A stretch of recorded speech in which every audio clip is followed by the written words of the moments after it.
have times in our lives that weigh us down and deplete our spirit and physical well being, which can be caused by the hardships of life, the places of woundedness, whether physical or emotional, that need light and healing. These places may help us to have empathy as we reflect on today's gospel reading from Luke, where Jesus heals a physically bent over woman in a synagogue on the Sabbath. It states that her spirit had crippled her. So it was not only a physical disability, but a spiritual one as well that kept her from standing up straight.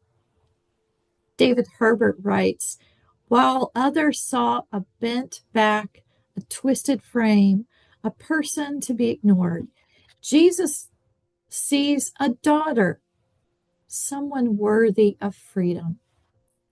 That line is so beautiful.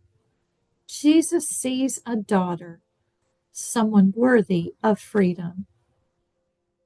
We can wonder what caused her spirit to be so weighted down, while life events or wounds like depression, grief, loneliness, abuse, illness, discrimination, poverty, or something else kept her bent over for so many years.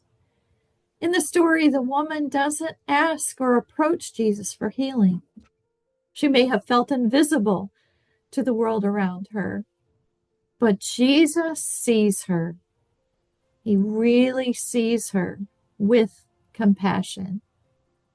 Scripture states Jesus laid his hands on her, and immediately she stood up straight and began praising God.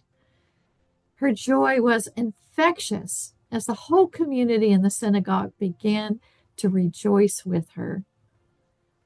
We also see in the story Jesus being challenged by the leader of the synagogue for healing on the Sabbath day. Jesus was disrupting tradition, allowing the woman's need to interrupt even his own sermon. Jesus' response to the leader is to challenge his hypocrisy.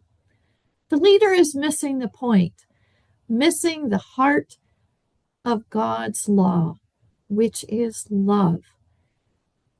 In our day, right now, there are so many who are weighed down, voiceless, needing an advocate like Jesus to encourage them to stand up and be healed by God's compassionate love. Right now, especially as Christians, we may also need to challenge our spiritual leaders to stand up for loving compassion in our churches and world. To be compassionate is not a weakness, but a strength, and at the heart of our calling and followers of Jesus. We are invited by the gospel to see as Jesus sees, to listen, to welcome, to feed, to visit, and to serve, especially those who are broken by life. Something as simple as a kind word or gesture given to someone needing compassion and understanding can bring healing and encouragement for their day and yours. So I invite you to reflect today in your prayer on where do you need greater healing and compassion? What is weighing you down? Can you invite Jesus into your wounds and heaviness of heart and ask him for the grace of continued healing that brings with it freedom, a freedom that invites you to stand up straight and rejoice with gratitude. Peace be with you.